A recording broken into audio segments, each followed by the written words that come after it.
Welcome children to Tech Guru Kids. Today, we will explore the amazing world of computers.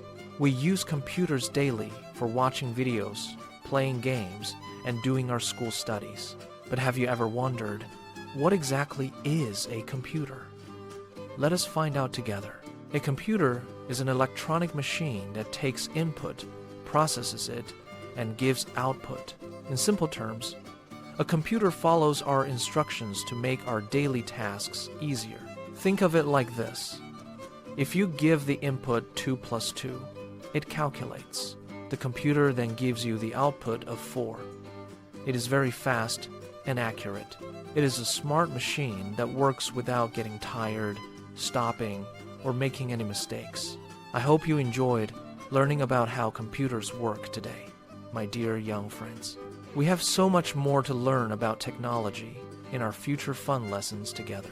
If you like this video, please hit the like button and share it with friends. Do not forget to subscribe to Tech Guru Kids. Learn smart and grow smart. Thank you.